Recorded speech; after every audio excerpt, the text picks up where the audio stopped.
Capítulo 9. 4 estados emocionales básicos. Cuando escribiera una primera versión de este texto, no estaba familiarizado con el pensamiento de los estoicos. Tenía de ello referencias generales, pero estaba lejos de conocer adecuadamente sus posiciones. Fue grande mi sorpresa, por lo tanto, cuando me introduje en él y descubrí que el texto que había escrito tenía una marcada sensibilidad estoica. Desde entonces he considerado a este texto como mi propio texto estoico. A modo de introducción, nota sobre los estoicos. Aunque el programa metafísico iniciado por Platón y Aristóteles terminara alcanzando un incuestionable predominio histórico durante más de 2000 años, tal gravitación no fue tal durante la antigüedad. Por el contrario, aunque desde sus inicios ejerciera una fuerte influencia, la perspectiva metafísica que ellos propugnaban tuvo que convivir durante muchos años con otras posturas filosóficas que no siempre aceptaban sus postulados centrales y que, por el contrario, se nutrían de aquellos filósofos estigmatizados por los metafísicos. Entre estas posiciones divergentes cabe mencionar a las corrientes helenísticas de los estoicos, los epicúreos, los cínicos y los escépticos, que proyectaran su influencia no solo en Grecia, sino también en Roma. Sobre el origen de los estoicos prefiero citar las palabras de F.H. Sandbach, que nos señala: en la esquina noroeste del ágora, la gran plaza central de Atenas, se levantaba la Stoa Poikile o columnata pintada, así llamada por las pinturas murales de los Polinotus y de otros grandes artistas del siglo V a.C. que la adornaban. Allí, durante el periodo temprano del siglo III a.C., solía verse la figura de una persona sentada hablándole a una audiencia que lo escuchaba. Su nombre era Zenón y sus seguidores fueron posteriormente llamados hombres de la Estoa o simplemente estoicos. Zenón es el fundador de los estoicos. Había nacido en el año 333 a.C. en Chipre y se habría trasladado a Atenas en el 312 a.C., 10 años después de la muerte de Aristóteles. Los representantes de esta corriente filosófica extendieron su influencia a través de toda Grecia y posteriormente a través de todo el Imperio Romano. El emperador Adriano estuvo fuertemente influenciado por sus doctrinas y su sucesor, el emperador Marco Aurelio, fue un importante representante de esta escuela. Entre sus miembros más destacados cabe mencionar a Séneca, el filósofo hispano-romano, y a Epicteto, el filósofo esclavo de Hierápolis, Grecia, nacidos ambos durante el siglo I de nuestra era. Los estoicos se consideraban seguidores de las enseñanzas de Heráclito en sus escritos y reflexiones. Heráclito ocupa un lugar destacado particularmente debido al interés que ellos mantienen con respecto al tema del cambio. Heráclito había sostenido la necesidad de percibir las cosas de acuerdo a su naturaleza. Los estoicos adoptan este precepto y lo transforman en el criterio central de su filosofía. Tal criterio no solo es utilizado con respecto al conocimiento, sino que se transforma en pauta ética del bien vivir. Heráclito había afirmado que el carácter del hombre es su destino, y los estoicos hacen de la temática del carácter humano una de sus principales preocupaciones. Los estoicos se consideraban también seguidores de Sócrates. Como tales, sin embargo, propondrán un camino muy diferente de aquel seguido por Platón y Aristóteles. Uno de los méritos más importantes de Sócrates en la historia de la filosofía es el haberla reorientado hacia la gran temática de la vida humana. Como argumenta adecuadamente Gregory Blastos, la filosofía de Sócrates es por sobre todo una filosofía moral en la que los temas de la vida humana y del bien vivir ocupan el lugar central. Heráclito ya había iniciado este giro hacia el alma humana. Sin embargo, Sócrates lo realiza con una radicalidad que no tenía precedentes. Los filósofos presocráticos se habían volcado por entero en un esfuerzo por comprender el universo, lo que los griegos llamaron physis. De allí que Aristóteles los calificara posteriormente como physikoi o físicos, y para diferenciarse de ellos propusiera el término de metafísica, lo que está más allá de la física.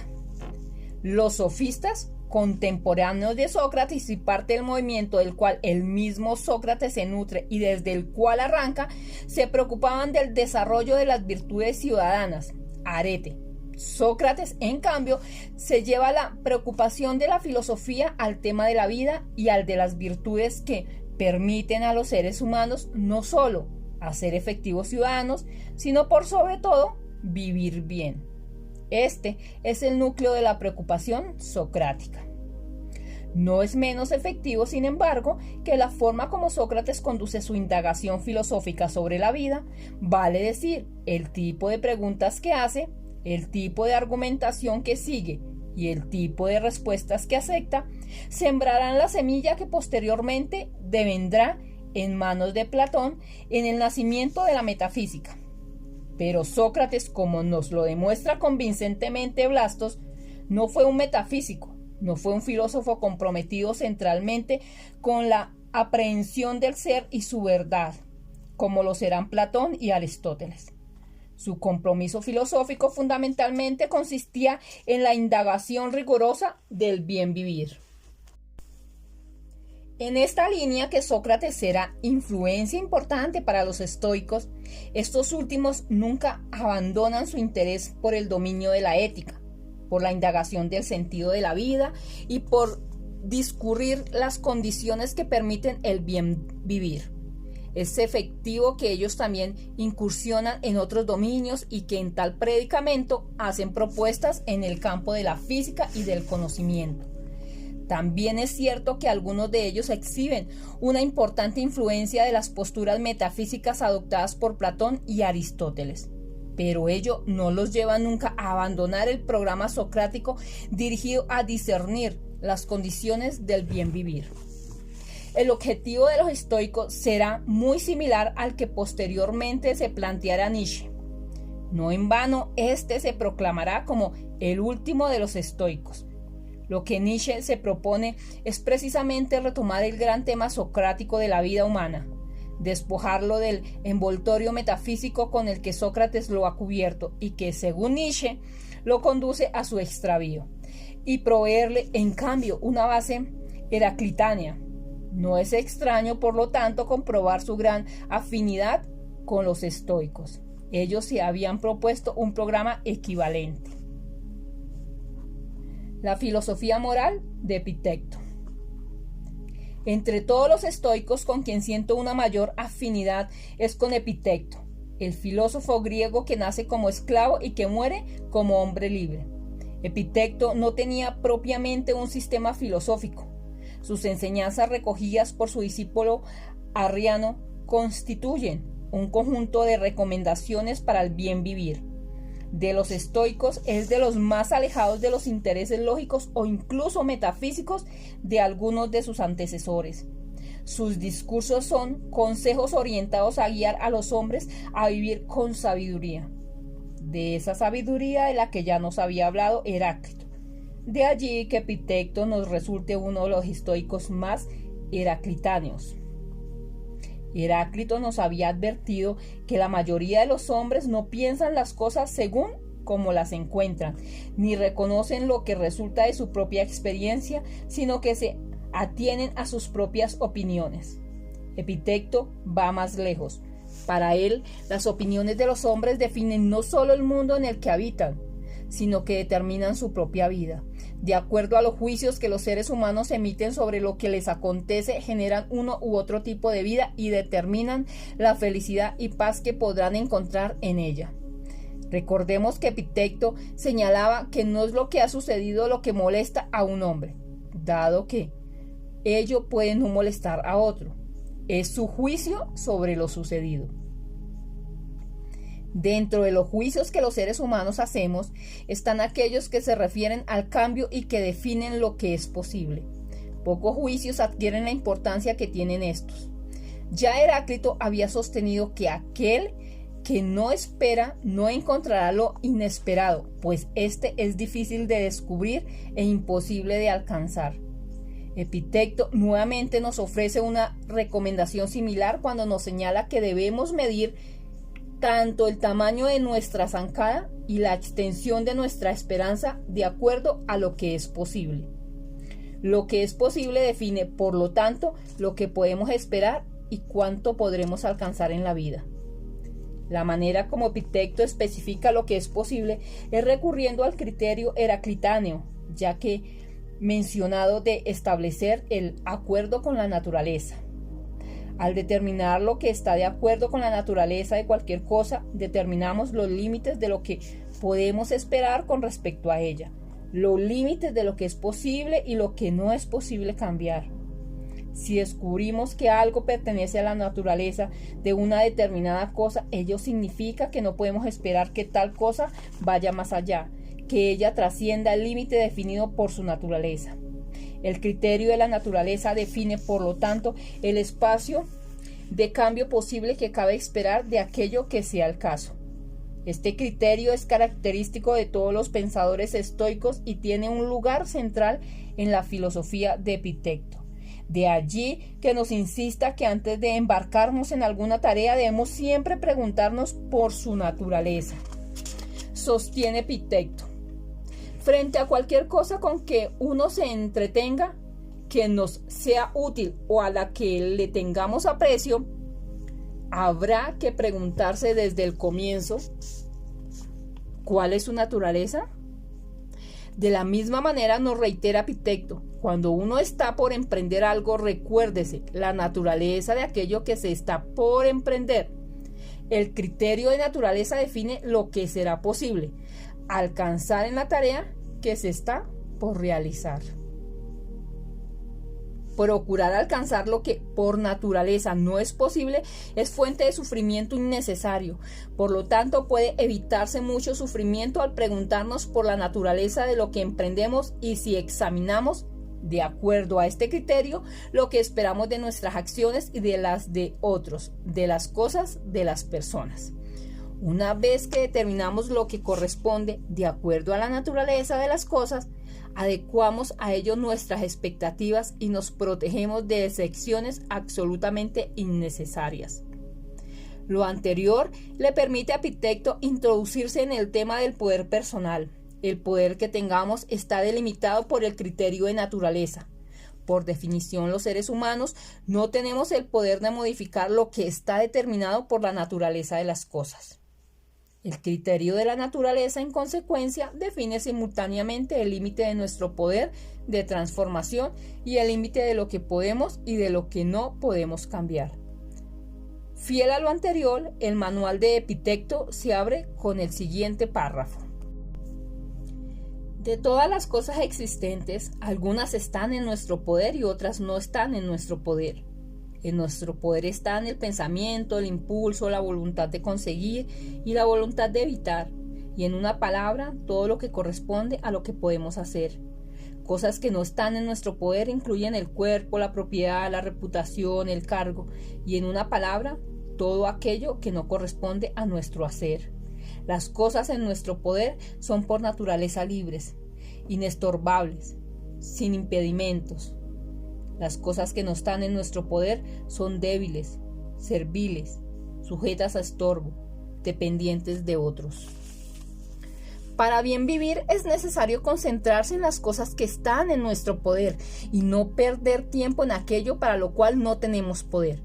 Insistentemente nos reitera Epicteto: ejercítate en aquello que está en tu poder. Una interpretación habitual del pensamiento de los estoicos les atribuye haber predicado la resignación, el promover una fácil aceptación de que el estado de cosas existente no puede cambiar. Ello implica una distorsión de su pensamiento. Como podemos apreciarlo en el caso de Epicteto, este nos insiste en saber discernir lo que puede de lo no puede ser cambiado, y una vez que ello ha sido determinado, en comprometernos plenamente con el cambio. Lo peor que nos puede pasar es quedar atrapados en una expectativa de cambio que contraviene la naturaleza de las cosas. El saber utilizar el criterio de la concordancia con la naturaleza, según Epicteto, se traduce en sabiduría de vida. El criterio de la concordancia con la naturaleza y los juicios. El pensamiento estoico ejerció una importante influencia en las primeras etapas del desarrollo del cristianismo. Fue fuente de inspiración importante para los esclavos cristianos que luchaban por sobrevivir y expandir su influencia durante los tiempos del Imperio Romano. Esta influencia fue recogida también por la teología cristiana y la reconocemos en el campo del derecho natural, donde subsiste el criterio de la concordancia con la naturaleza, aunque este es muchas veces presentado en clave aristotélica. Lo que el derecho natural sostiene en que el comportamiento humano debe regirse de acuerdo a ciertas pautas, pues ellas son concordantes con la naturaleza de lo que sea el caso. Ello evidentemente plantea un problema para el cual se han ofrecido distintos tipos de soluciones, distintas interpretaciones teológicas y de filosofía jurídica. El problema consiste en aceptar que los seres humanos puedan comportarse de una manera que contradice el derecho natural, de una manera, por lo tanto, que es incoherente con su naturaleza. Cabe preguntarse entonces, ¿cómo es posible sostener que existe una determinada forma de comportarse que es concordante con la naturaleza y simultáneamente reconocer que los seres humanos pueden comportarse de manera diferente? ¿No era acaso lo natural el criterio que definía los límites de lo posible? Consideramos que el criterio de la concordancia con la naturaleza es el gran talón de Aquiles del pensamiento estoico, aunque tomado del propio Heráclito, representa el lugar por donde se posibilita la filtración del enfoque metafísico. Es también el lugar que permite la reapropiación de las doctrinas estoicas por el programa metafísico. Se trata nuevamente de postular un punto de apoyo absoluto desde el cual sustentar el ser de las cosas y la posibilidad de acceder a él. Como sucede con el propio enfoque metafísico, se trata de la introducción de un recurso de violencia en la convivencia social. El concepto de naturaleza tiene el peligro de llevarnos de vuelta al territorio metafísico del ser, de la verdad, de la realidad, términos esgrimidos para negar en forma autoritaria la legitimidad de otros. ¿Cómo entonces recuperar la sabiduría contenida en el pensamiento estoico y particularmente en las enseñanzas de Epicteto, sin caer en la necesidad de postular el criterio de naturaleza? ¿Cabe acaso la posibilidad de reconstruir de manera diferente tal criterio, de forma de evitar el peligro metafísico? Nuestra respuesta es afirmativa. Lo que los estoicos definían como acuerdo con la naturaleza es, en nuestro juicio, la expresión de la capacidad de fundar dos juicios diferentes. Llamamos a estos los juicios de facticidad y de posibilidad. La convergencia de estos dos juicios generan aquello a que los estoicos se referían cuando hablaban de naturaleza. Juicios de facticidad y de posibilidad. A partir de nuestra capacidad de emitir juicios, nosotros, los seres humanos, podemos hacer una distinción fundamental entre dos áreas diferentes. Por una parte, está todo aquello que juzgamos que no puede ser cambiado. Actuemos como actuemos, hagamos lo que hagamos, las cosas van a seguir tal como están. Hemos acuñado una expresión para hablar de esto, los así llamados hechos de la vida. Le llamaremos el dominio de facticidad. Por otra parte, están todas aquellas situaciones que conforman lo que consideramos que permite ser cambiado. Si actuamos en forma efectiva, todo lo que pertenezca a esta área podría ser diferente en el futuro. Este es un espacio que nos ofrece posibilidades de acción. Llamaremos a esta área el dominio de posibilidad. Postulamos que una competencia primordial en la vida es aquella que nos permite hacer esta distinción de una manera fundada, de modo que la separación entre facticidad y posibilidad sea sólida. La facticidad ontológica. Cuando examinamos la facticidad de la vida, podemos identificar al menos dos dominios que son dimensiones permanentes de la existencia humana. Cualesquiera sean las circunstancias históricas, los seres humanos no pueden cambiar estos dominios.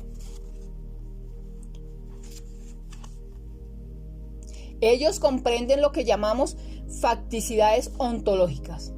Por ontológicas simplemente queremos decir que tenemos el juicio de que son constitutivas de la forma de ser humana. Sean cuales fueren las circunstancias, los seres humanos no tenemos la capacidad de cambiarlas. El primer dominio de facticidad ontológica es la finitud de nuestro cuerpo. Los seres humanos, como factor constitutivo de nuestra propia condición, estamos limitados y nuestra finitud es una dimensión fundamental en nuestra modalidad de ser. Nuestras acciones, por ejemplo, estarán siempre restringidas por los límites de nuestra biología. Como nos insiste Maturana, los seres humanos solo podemos hacer lo que nos está biológicamente permitido y lo que el cuerpo nos permite cambia también a medida que envejecemos. Con el tiempo, muchas cosas que eventualmente fueron una posibilidad a una edad temprana desaparecen, dejan de ser posibles. Disponemos de lo que se ha llamado periodo crítico, dentro de los cuales existen determinadas posibilidades y más allá de ellos, estas posibilidades se restringen o simplemente se clausuran. No podemos, por ejemplo, convertirnos en una estrella de ballet a los 50 años. Quizás esa posibilidad esté abierta a los 15 años, pero ella desaparece a los 50. Tampoco podemos aprender a hablar un idioma extranjero sin acento más allá de una cierta edad. Estas son facticidades ontológicas propias de nuestra condición humana. En otro terreno, tampoco nos es posible eludir el término de nuestras vidas. La vida humana es finita y por tanto la muerte es inevitable. He allí otra facticidad ontológica. Un segundo dominio de facticidad ontológica apunta al hecho de que no nos es posible cambiar la ocurrencia de los hechos del pasado. Agatón, un griego que viviera en el siglo V a.C., citado por Aristóteles, señala: ni siquiera Dios puede cambiar el pasado. Ello no significa, por supuesto, que no podamos modificar la manera como interpretamos el pasado. Nuestra interpretación sobre lo que aconteciera puede cambiar múltiples veces, como lo evidencian tantos estudios históricos que modifican las interpretaciones que tenemos sobre nuestra historia. Pero lo que nadie puede modificar es el suceder de los hechos que ya han tenido lugar. El que algo aconteció es una facticidad y nada podemos hacer al respecto para modificarlo. Podemos reinterpretar el hecho, como podemos también hacernos cargo de sus consecuencias, pero no podemos eliminar su ocurrencia. La facticidad histórica. Existe un tipo de facticidad que difiere de lo que hemos llamado facticidad ontológica. La llamamos facticidad histórica. Muchas veces consideramos que determinadas situaciones no pueden ser modificadas, no porque ello sea inherente a nuestra condición humana, sino en razón de las condiciones históricas en las que nos corresponde vivir. Cuando ello sucede, aceptamos que de modificarse las condiciones históricas se crean posibilidades de modificar lo que anteriormente se nos aparecía como inmodificable. Por ejemplo, hace un par de siglos atrás, una persona que vivía en México no podía comunicarse en forma instantánea con otra persona que vivía en Chile. Esto, sin embargo, era una imposibilidad histórica y no ontológica. Con el desarrollo tecnológico ulterior, lo que no era posible entonces devino posible más adelante, al punto que si alguien en México nos dice que acaba de hablar con alguien en Chile, no nos sorprende. Tomemos un ejemplo diferente. La Iglesia Católica no permite que los sacerdotes se casen. Hoy día esta posibilidad está cerrada para los sacerdotes católicos mientras quieran seguir siendo sacerdotes. Pero no es una imposibilidad ontológica, es histórica. No fue siempre así en el pasado y no necesariamente debe ser así en el futuro. La facticidad histórica, a diferencia de la facticidad ontológica, se caracteriza por cuanto puede disolverse como facticidad con el cambio de las condiciones históricas. En este ejemplo se necesitaría que el Vaticano cambiara sus reglas sobre el sacerdocio en relación a la cuestión del matrimonio de los sacerdotes. Hay evidencia de que actualmente existen algunas fuerzas dentro de la Iglesia que están presionando por estos cambios. En la medida en que quienes presionan por tales cambios sean más poderosos dentro de la Iglesia, no podríamos descartar que lo que hoy en día no es posible, devenga posible más adelante. Un cambio en las condiciones históricas transforma una situación de facticidad histórica en una situación de posibilidad. Es importante reconocer que cuando hablamos de facticidad, sea esta ontológica o histórica, no estamos apuntando a lo que suele llamarse una condición objetiva. La facticidad es siempre un juicio efectuado por un observador sobre el acontecer. Como tal, siempre puede ser modificado. Este es un punto importante, pues la historia nos muestra que muchos juicios sustentados como juicios de facticidad ontológica, con el tiempo demostraron que apuntaba a facticidades históricas.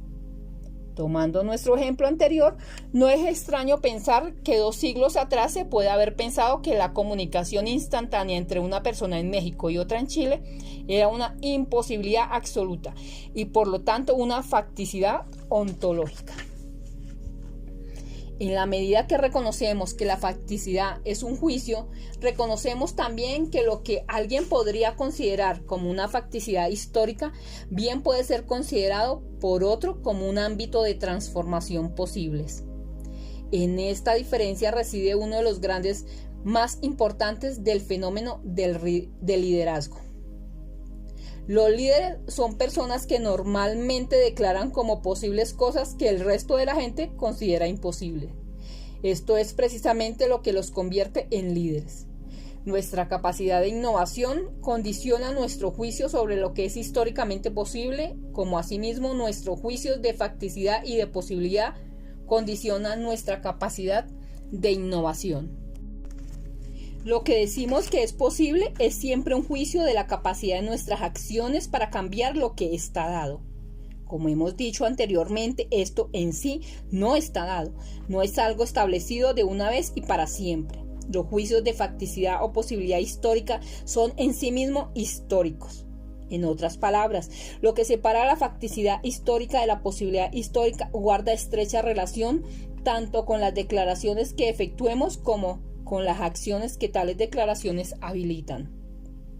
Cuando comprendemos que lo que es posible es un juicio, reconocemos que toda posibilidad la constituye el observador que emite tal juicio. Reconocemos también que las posibilidades nunca existen independientemente del observador que las define como tal. Ellas no están allí esperando de ser descubiertas. Lo que es posible es siempre función de una invención humana. De allí que lo que para algunos sea imposible puede transformarse en algo posible a partir de que alguien lo declara como tal y actúa en consecuencia. Un buen ejemplo de esto son las innovaciones de importancia en la ciencia y los negocios. El hecho de que algunas personas hagan ciertas declaraciones y se muevan en la dirección señalada por ellas crea nuevas circunstancias históricas, abriendo posibilidades para algunos y cerrándolas para otros. Recordemos, por ejemplo, el programa espacial desarrollado por la administración Kennedy. El poder de esas declaraciones nos permitió realizar uno de los sueños más antiguos de la humanidad, llegar a la Luna. Es importante hacer una advertencia. Lo anterior no implica que todo lo que declaremos posible lo sea por el solo hecho de ser declarado. Ello implicaría un voluntarismo lingüístico peligroso. La declaración de posibilidad es un juicio y como tal requiere ser fundado. El problema con las innovaciones es que el pasado no nos proporciona elementos para fundarlas y ellos requieren ser proporcionados en el mismo proceso que transforma la posible en realidad. Podemos aceptar o rechazar los juicios de facticidad y de posibilidad. Una vez que reconocemos que la distinción entre facticidad y posibilidad resulta de un juicio, reconocemos también, a partir de lo que hemos aprendido sobre los juicios, que no todos hacen esta distinción de la misma manera. Diferentes personas pueden diferir significativamente en la manera como trazan esta distinción. Y la forma como lo hagan generar distintos observadores de lo que es posible, lo que a su vez determinará tanto diferencias en las acciones que cada uno estará dispuesto a tomar, como obviamente en las consecuencias que resultarán en la vida de cada uno a raíz de tales acciones. Como podemos emitir juicios diferentes acerca de una misma cosa, alguien puede estar de acuerdo o en desacuerdo. Puede aceptar o rechazar la forma en que otra persona hace la distinción entre facticidad y posibilidad. A puede estimar que lo que B considera abierto al cambio no lo es, y que lo que B considera imposible de cambiar bien podría ser modificado.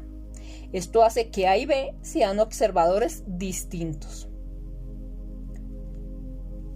Esto es, observadores que pueden aceptar o discrepar de los juicios del otro. Una forma de evaluar la validez de los juicios de otras personas al establecer la distinción entre facticidad y posibilidad es tomar como base los fundamentos que entregan. Sostenemos que muchas personas juzgan que algo es posible sin fundar sus juicios. Al hacer esto, desarrollan una especie de ceguera en sus vidas, puesto que se empeñan en cambiar lo que otros, con más fundamentos, juzgan que es imposible, o declaran inmutable algo que otros estiman como posible de modificar. Es frecuente encontrarse con personas que viven en el decir reiterado de expresiones tales como: si simplemente eso no hubiera ocurrido, yo habría podido hacer tal o cual cosa, sin negar que lo que se dice pueda ser válido. El vivir en esa conversación nos muestra muchas veces una fijación con una situación que ya no puede cambiarse. Hay otros cuya actitud reiterada corresponde a decir: ¿para qué me voy a tomar la molestia de hacer eso si sé que nada va a cambiar? Mientras que juzgamos que esa situación podría revertirse completamente si existiera la decisión de actuar. Lo importante del caso es reconocer el inmenso sufrimiento que puede resultar de estas conversaciones. La forma como efectuamos nuestros juicios de posibilidad o de imposibilidad gravita significativamente en nuestras vidas. A continuación haremos uso de las distinciones que acabamos de desarrollar para examinar 4 estados de ánimo estrechamente relacionados entre sí y que consideramos fundamentales en la vida de todo ser humano. Nos referimos a los estados de ánimo del resentimiento, de la aceptación o la paz, de la resignación y de la ambición. Cuadro. Juicios de facticidad y de posibilidad. Los juicios de facticidad son los que no podemos cambiar. Entre ellos encontramos el juicio en el cual nos oponemos, que es el resentimiento, y en el cual aceptamos, que sería la aceptación y la paz. En los juicios de posibilidad son los que podemos cambiar, y en él encontramos el juicio en el cual nos oponemos, que es la resignación, y en el cual aceptamos, que es la ambición. El estado de ánimo del resentimiento.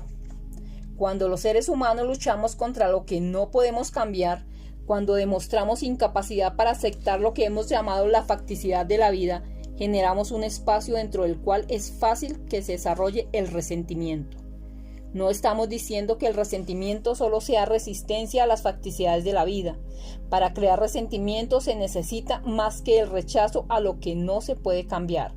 Sin embargo, cuando no aceptamos las facticidades de la vida, el estado de ánimo del resentimiento encuentra un terreno fértil para desarrollarse. ¿Qué es el resentimiento? Este estado de ánimo puede ser reconstruido en términos de una conversación subyacente en la cual interpretamos que hemos sido víctimas de una acción injusta. Una conversación que sostiene que teníamos el derecho moral a obtener algo que nos fue negado o que simplemente merecíamos algo mejor de lo que obtuvimos. Alguien se interpuso impidiendo que obtuviéramos lo que merecíamos, negándonos posibilidades a las que consideramos que teníamos derecho. Alguien, por lo tanto, aparece en nuestra interpretación como culpable por lo que nos sucede. En su reconstrucción lingüística detectamos el juicio de que alguien nos cerró determinadas posibilidades en nuestra vida, como también el juicio de que ello es injusto. Este alguien podría ser una persona, un grupo de personas, toda una clase de individuos. Por ejemplo, todos los hombres, todas las mujeres, los jefes, los inmigrantes, los hispanos, los judíos, los negros, los gitanos, etc. Se podría culpar incluso al mundo entero o a la vida como un todo, pero el resentimiento suele no detenerse allí. Además de los juicios subyacentes en los que podemos reconstruirlo, descubrimos también una declaración o una promesa que nos hacemos a nosotros mismos. Sea quien sea el que hacemos responsable de la injusticia que se nos ha hecho, tarde o temprano pagará. En cuanto sea permitido, se hará justicia. Podrá tomar tiempo, pero llegará el momento en que nos vengaremos o alguien, justicia divina, nos vengará.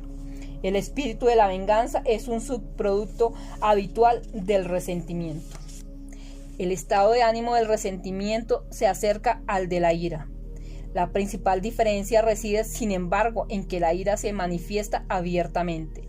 El resentimiento, por el contrario, permanece escondido. Se mantiene como una conversación privada, crece en el silencio y rara vez se manifiesta directamente.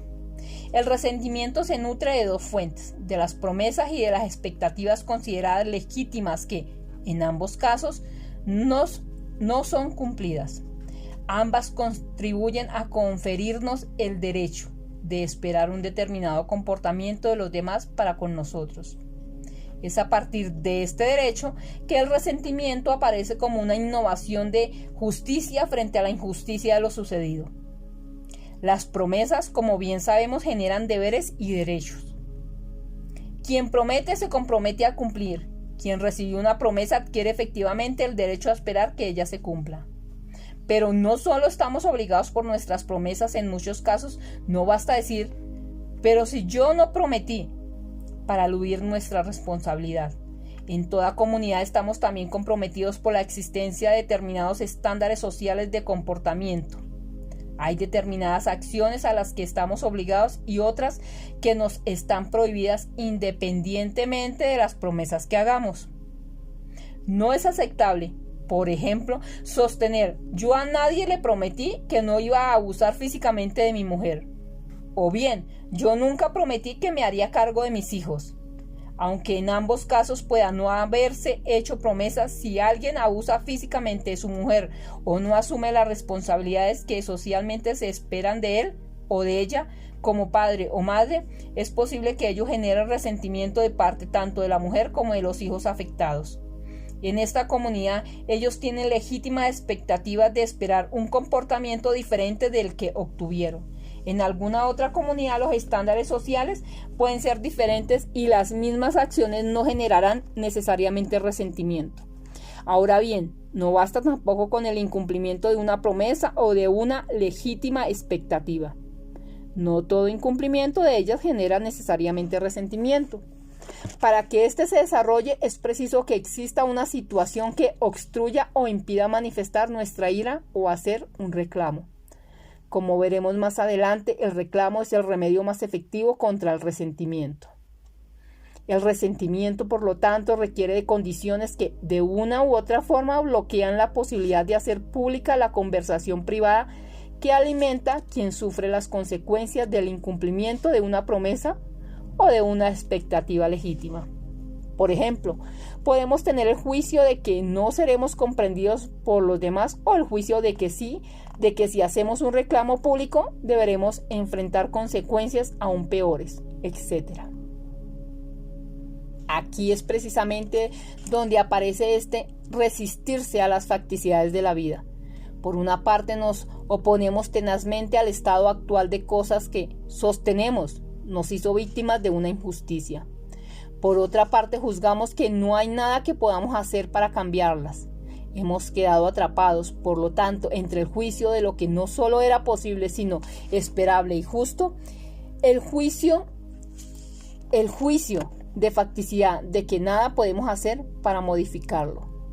El resentimiento emerge de la impotencia y a menudo la reproduce. Una razón importante para no manifestar nuestra ira y dejar que se desarrolle el resentimiento es el considerar que nos encontramos en una posición precaria de poder. Guardamos resentimiento contra alguien que nos humilla abusando de su posición de poder, mientras hacemos el juicio de que si reclamáramos seríamos objeto de abusos aún peores. Si reclamáramos tendríamos que pagar las consecuencias. Nos sentimos a merced del poder de otro. El resentimiento florece con facilidad en situaciones de distribución desigual de poder. No es sorprendente, por lo tanto, que el resentimiento aparezca frecuentemente después de una derrota militar, cuando las fuerzas victoriosas imponen a los vencidos condiciones que estos consideran extremadamente humillantes o que sobrepasan en gran medida lo que se piensa que es justo. Además, donde reina el temor, existe espacio para el resentimiento. Cuando la coordinación de acciones está basada en el temor, el resentimiento puede desarrollarse con extrema facilidad. El nexo entre distribución del poder y resentimiento es crítico, ya que la distribución desigual del poder constituye casi un axioma de toda forma de vida en sociedad. Es prácticamente imposible imaginar un orden social en el cual el poder esté igualmente distribuido. Los factores detrás de la distribución del poder pueden cambiar. A veces pueden estar basados en la fuerza física, otras veces pueden provenir de diferencias entre recursos financieros, en competencias, en apoyo político, etc. Hay distribución desigual de poder entre padres e hijos, entre profesores y alumnos. También la hay en las relaciones con otras personas y grupos de pares, y definitivamente en las organizaciones. En ellas el poder está, prácticamente, por definición, distribuido en forma desigual. Solamente una sólida disciplina y una fuerte socialización de las metas más elevadas de una organización permiten a los subordinados aceptar prácticas basadas en una estructura altamente jerárquica con una sesgada distribución del poder.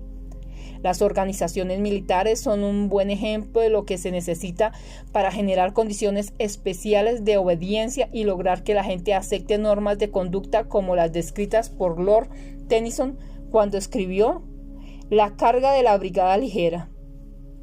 They're not to make reply, there's no to reason why. They're but to done and die. No está en ellos responder. No está en ellos preguntarse por qué, solo les corresponde hacer y morir. El estado de ánimo de resentimiento es extremadamente corrosivo para la convivencia social, de modo que a menudo actúa en favor de las partes involucradas para encontrar fórmulas que lo hagan desaparecer. La persona en resentimiento se ve afectada por un sufrimiento penetrante y muchas veces casi penetrante y permanente, que se manifiesta en múltiples dominios de la vida. No hay alegría, no hay felicidad verdadera para las personas que viven en resentimiento. Aún más importante es el hecho de que el resentimiento obstruye y restringe severamente nuestras posibilidades de acción. En la medida en que estamos absorbidos por una conversación que se niega a aceptar la pérdida que hemos sufrido y alimenta nuestro juicio de injusticia y nuestra causa y nuestra acusación de culpabilidad, el pasado reina sobre el presente y estrecha el espacio del futuro. Cuando pensamos en el futuro, este aparece impregnado por los juicios que caracterizan al resentimiento. Normalmente vivimos en el juicio de que seguiremos siendo tratados injustamente de ahora en adelante. Nuestras posibilidades futuras se convierten en posibilidades para incubar más resentimiento. Quienes son objetos del resentimiento de otros, por otra parte, se encuentran rodeados de arenas movedizas y de un entorno hostil, aun cuando no lo perciban. Sus intentos de coordinar acciones se ven permanentemente desbaratados. Enfrentan la promesa no formulada de que en algún momento, en alguna parte, en alguna forma, van a pagar por aquello de lo que se les acusa silenciosamente. Es solo cuestión de encontrar la ocasión propicia. En todo espacio social donde predomina el resentimiento, la productividad y la calidad de la convivencia se ve afectada. Sostenemos que se puede reconstruir cada estado de ánimo por medio de su correspondiente estructura lingüística subyacente. Por lo tanto, ¿Cuál es la estructura lingüística en la cual se puede reconstruir el estado de ánimo de resentimiento? Basándonos en el análisis desarrollado anteriormente, proponemos la siguiente estructura lingüística para el estado de ánimo de resentimiento. Afirmo que sucedió o no sucedió X. Juzgo que ello implica el incumplimiento de una promesa o de una legítima expectativa. Juzgo que X me causó daño y restringió mis posibilidades actuales. Juzgo que esto no es justo. Declaro que A es responsable de esto.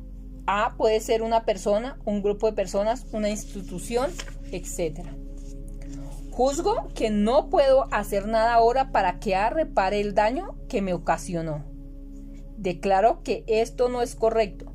No debiera ser o debiera ser diferente. Declaro que en algún momento, en algún lugar, en alguna forma, A va a pagar por esto. También se pueden aceptar algunas variaciones de esta estructura.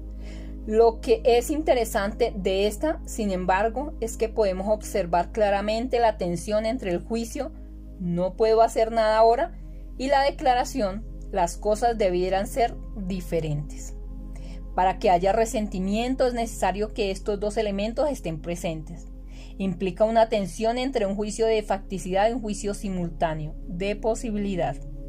Como veremos a continuación, esta estructura lingüística nos guiará para diseñar caminos que nos permitan alejarnos del resentimiento. Nietzsche ha sido el gran filósofo del tema del resentimiento. Según él, el resentimiento envenena la vida y corroe la convivencia con otros.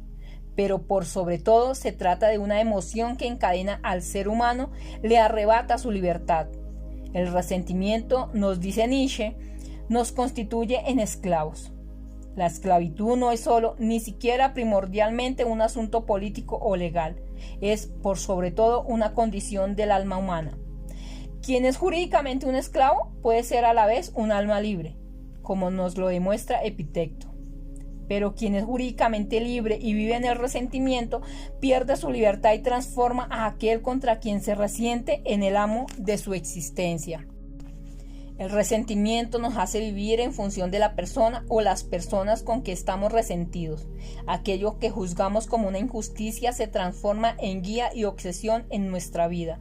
La coherencia de lo que hacemos está definida por nuestro odio al otro y por esta sed de venganza. La persona en resentimiento se desplaza, nos dice Nietzsche, como la tarántula esperando el momento propicio para descargar su veneno. Tal como lo planteamos previamente, cuando examináramos la declaración del perdón, el resentimiento esconde su propio carácter, incluso frente a quien lo padece. En la medida en que traza una línea de demarcación entre la maldad del otro y el sentido de víctima respecto de uno mismo, el resentido se confiere a sí mismo una coartada, pues se coloca del lado del bien. Esta es precisamente la trampa. Es difícil reconocer cómo el odio hacia el otro podría convertirlo en nuestro amo, pero esto es lo que el resentimiento acomete. A través del odio, el otro, incluso sin saberlo, adquiere poder sobre nuestra vida. El resentimiento, hemos dicho, profundiza nuestra impotencia y nos arrebata nuestra libertad. Es en este sentido que insistimos en el poder liberador del perdón. El estado de ánimo y de aceptación y paz. Por aceptación o paz caracterizamos al estado de ánimo contrario al resentimiento y que por lo tanto da cuenta de una emocionalidad diametralmente diferente que resulta de una misma situación. Lo que define al estado de ánimo de la aceptación es la expresión de reconciliación que ella exhibe con la facticidad. Decimos estar en paz cuando aceptamos vivir en armonía con las posibilidades que nos fueron cerradas. Estamos en paz cuando aceptamos las pérdidas que no está en nuestras manos cambiar. De esta manera, por ejemplo, podemos relacionarnos con nuestro pasado desde el resentimiento o desde la aceptación. Cuando lo hacemos desde la aceptación, ello no implica, por ejemplo, negarse a reconocer los errores que pudimos haber cometido. Pero somos capaces de vivir en paz, pues lo que sucedió en el pasado no tiene necesariamente que repetirse en el futuro. Miramos esos errores como expresión de precariedades que eventualmente podemos corregir en el futuro. La aceptación tampoco desconoce los errores o las acciones nocivas de los demás, ni la búsqueda que ellos no se repitan. Lo que la aceptación fundamentalmente acepta es el hecho de que no podemos cambiar lo ya ocurrido y en cuanto tal lo declara cerrado. Tal como nos indica Epicteto, la aceptación nos permite abocarnos a la tarea de cambiar lo cambiable, sin ser consumidos por el lamentar inútil frente a lo que nada podemos hacer. La aceptación nos coloca en la senda de la transformación del futuro. Del resentimiento a la aceptación. Es importante examinar de qué forma es posible desplazarse del estado de ánimo del resentimiento al de aceptación. La clave para hacerlo se encuentra en muchos casos en temas que hemos desarrollado anteriormente. Una primera modalidad de desplazamiento puede ser alcanzada al identificar los juicios que aparecen en la reconstrucción lingüística del resentimiento y en el examen de sus fundamentos. Por ejemplo, podríamos examinar los fundamentos que encontramos para emitir los juicios que nos conducen a efectuar la acusación que está involucrada en el resentimiento. Al hacerlo, puede suceder que descubrimos que, reexaminada la situación correspondiente, la persona a quien acusamos no es del todo responsable de lo que sucedió. ¿Cuántas veces no hemos tenido la experiencia de haber abrigado un resentimiento por largo tiempo para luego darnos cuenta que de nuestra acusación, mirada desde una nueva perspectiva, no tenía base alguna? Sin embargo, el procedimiento anterior muchas veces resulta infructuoso. Al examinar el fundamento de la situación original, muchas veces constatamos que nuestro examen confirma los fundamentos que nos lleva a declarar a alguien responsable y a acusarlo por las consecuencias que resultaron de su comportamiento. ¿Acaso ello implica que no tenemos cómo superar nuestro resentimiento? No lo creemos así. En estas circunstancias, las opciones que disponemos para movernos del resentimiento a la aceptación guardan relación con nuestra capacidad de hacer una declaración que dé por cerrado el pasado. Debemos examinar si podemos o no terminar con esas conversaciones privadas que nos han estado persiguiendo durante tanto tiempo. Y para cerrar esas conversaciones privadas existen diferentes alternativas posibles. Una alternativa es examinar si nuestra decisión de no hablar y mantener nuestra acusación en silencio está fundada. Si nos decidimos por hablar, una forma frecuente de hacerlo es la recriminación o la queja. La recriminación es una variante de lo que anteriormente llamáramos una conversación de juicios personales. Al recriminar a alguien, lo que hacemos es culpar al otro por lo sucedido y avasallarlo con juicios. Ello puede servirnos de desahogo y ayudarnos a liberarnos de nuestra rabia. Sin embargo, al optar por la recriminación, lo que obtenemos como respuesta de parte del otro es a menudo el rechazo de nuestra interpretación de los hechos, el intento de demostrar nuestra propia culpabilidad en lo sucedido y otra avalancha de juicios personales. Una conversación basada en la recriminación mutua tiende a caldearse aceleradamente y frecuentemente no genera acción reparadora alguna. En el trayecto, la relación entre las dos personas suele terminar deteriorada. Existe otra forma de hacernos cargo de nuestro resentimiento al hablar.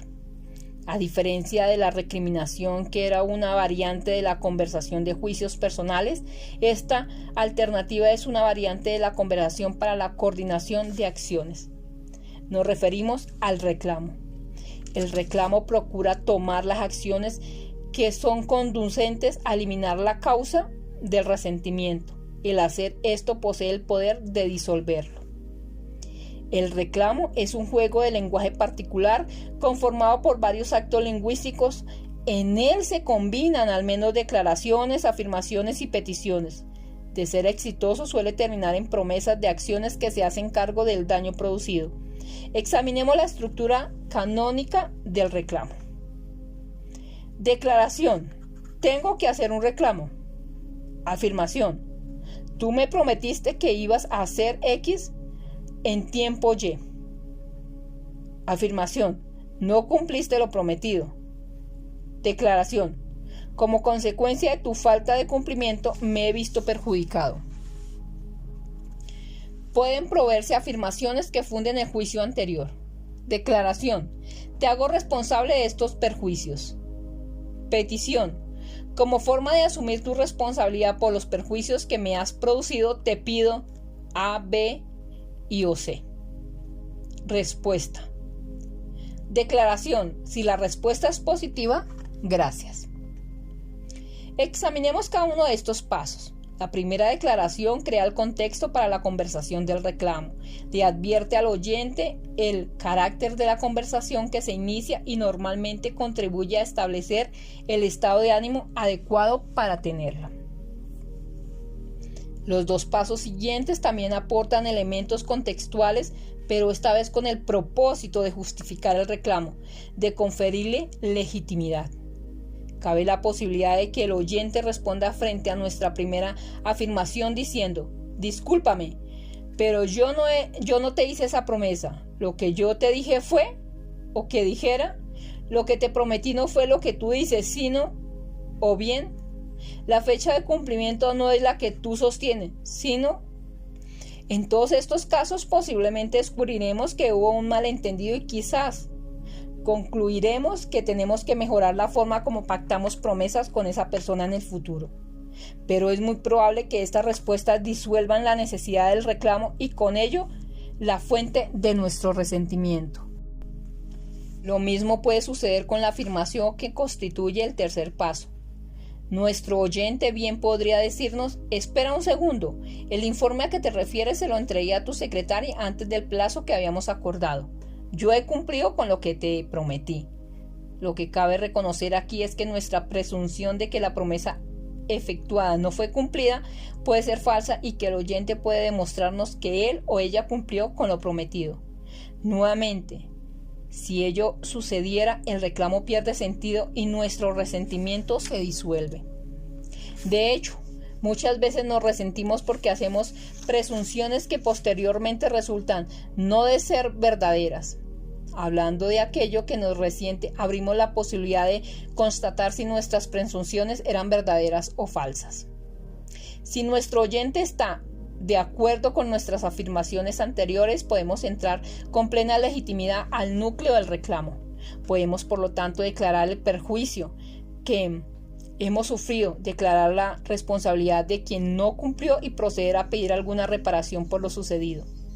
Si aquello que nosotros estimamos una reparación adecuada es aceptado por el oyente, el motivo del reclamo se disuelve y con él se disolverá también nuestro resentimiento.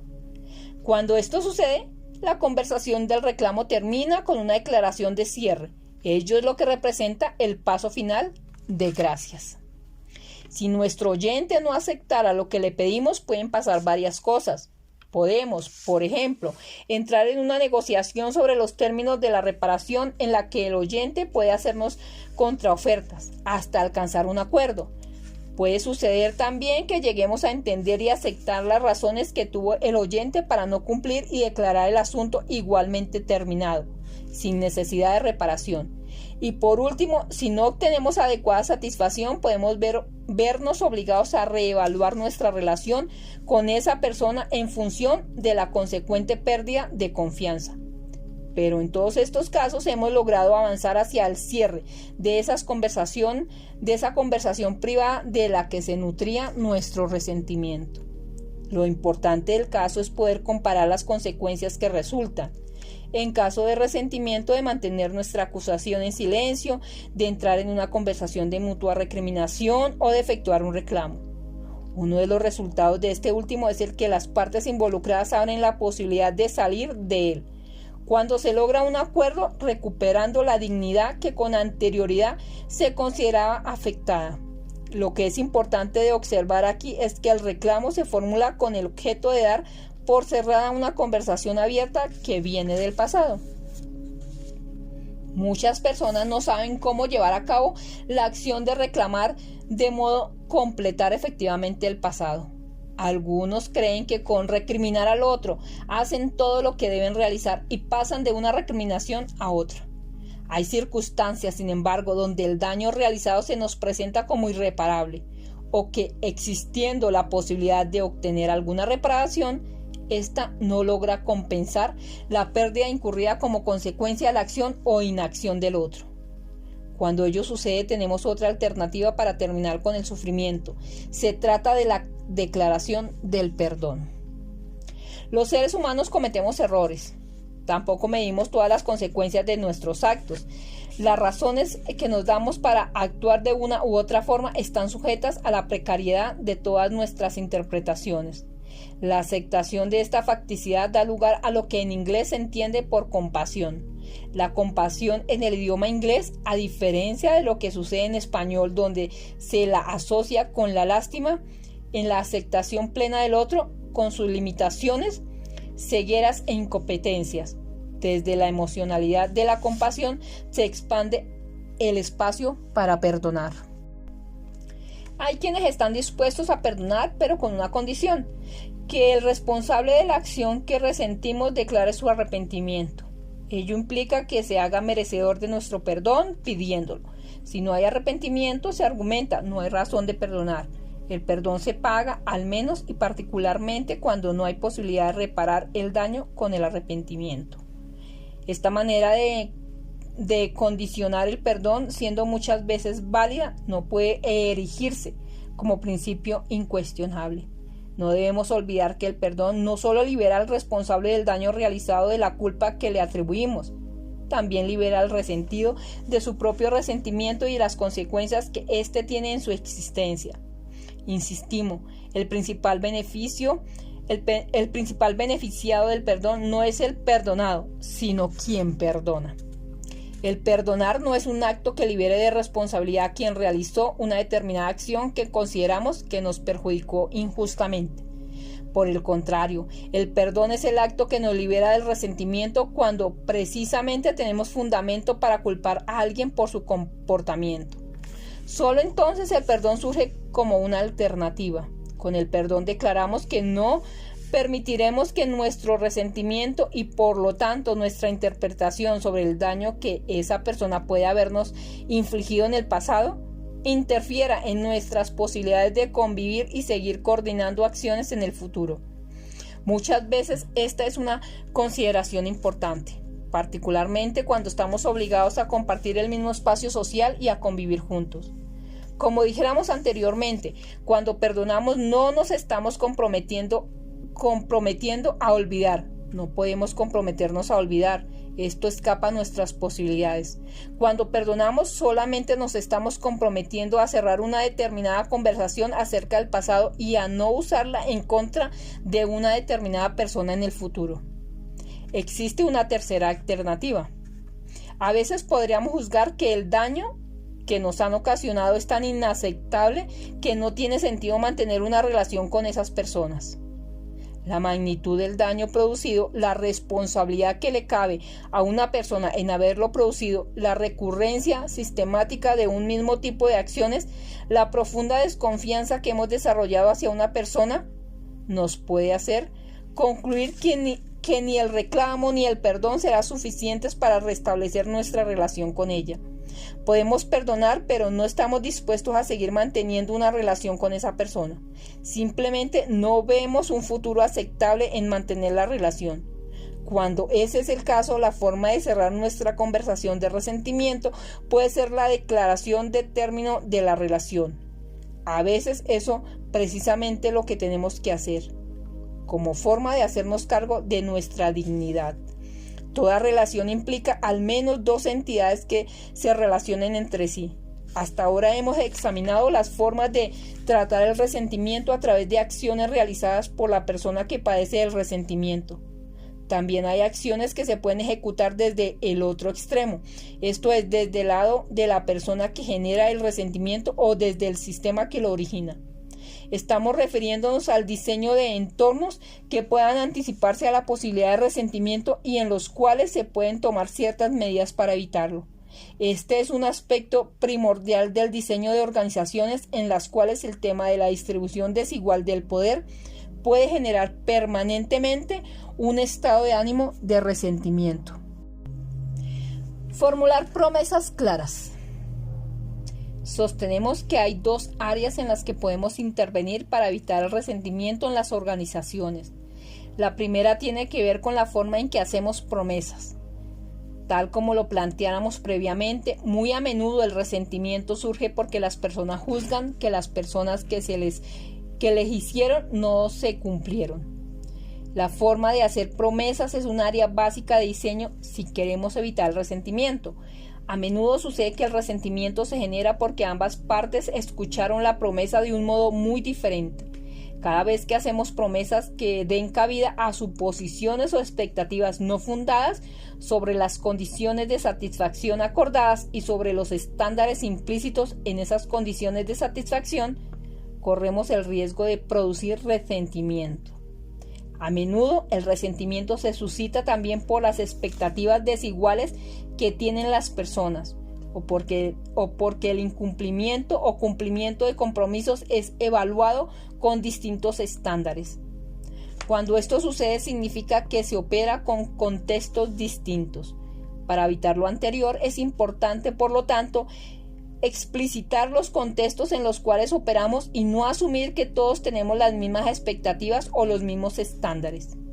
Antes de iniciar una relación, es muchas veces conveniente detenerse a crear un contexto común y declarar, por ejemplo, si acepta el puesto que le ofrecemos, puede esperar que, de cumplirse por condiciones, suceda, y sin embargo le advertimos que no espere mientras las reglas sean las que hemos pactado. La comunicación deficiente es una fuente continua de resentimiento. Si la gente se preocupara desde el comienzo mismo de hacer promesas claras, muchas causas de resentimiento desaparecerían. Para que esto sea posible, es importante verificar que todos los involucrados escuchen las promesas en la misma forma y dejar muy en claro los compromisos que cada parte adquiere para cumplir sus promesas. La ambigüedad al formular promesas siempre es una fuente potencial de resentimiento. Sin embargo, por más atención que pongamos al formular promesas, nunca podremos estar absolutamente seguros de la forma en que fueron escuchadas. A estas alturas ya sabemos que no existe un escuchar perfecto más allá de todo lo que podamos hacer para verificar cómo cada uno entendió lo que se dijo. Siempre escucharemos desde nuestra propia estructura y antecedentes históricos. No lo podemos evitar. Por lo tanto, un cierto grado de ambigüedad es parte de la facticidad de la comunicación humana. Comprometerse a compartir conversaciones privadas y permitir hacer reclamos. Esto nos lleva a la segunda área en la cual podemos intervenir para reducir el riesgo de resentimiento y manejar la descoordinación potencial de acción que éste implica. Otra forma de abordar el resentimiento es no permitiendo que crezca cuando aparece. ¿Cómo podemos hacer esto? Podemos hacerlo acordando mutuamente, como un compromiso básico de nuestra relación, compartir toda conversación privada acerca de cada uno de nosotros que juzguemos pueda interferir en la forma en que coordinamos nuestras acciones conjuntas. Ello implica mantener abierto un espacio para el reclamo. Este compromiso nos permite identificar el resentimiento en su fuente y abordarlo tan pronto como éste aparezca. Por supuesto, para que esto sea posible es indispensable que cada una de las partes no se sienta amenazada cuando comparta una conversación privada. Se debe eliminar el temor de compartir estas conversaciones. Esto significa que aquellos que hablen sobre sus conversaciones privadas o reclamen no sufrirán consecuencias negativas. No estamos diciendo que las personas deban hacer públicas cualquier conversación privada que puedan tener. Como seres autónomos que somos, tenemos el privilegio de la privacidad y este privilegio debe ser plenamente respetado. Las conversaciones que nos comprometemos a contar son aquellas que a nuestro juicio tienen el poder de interferir con nuestra coordinación de acciones dentro de la organización. El estado de ánimo de la resignación. Tal como lo hemos reiterado, lo que ocurriera en el pasado no puede ser cambiado. Ello ya está determinado y al presente solo le cabe reconocerlo como tal. Esto es una facticidad ontológica. El futuro, sin embargo, se caracteriza por ofrecernos un espacio de indeterminación, un espacio sujeto a nuestra capacidad de acción.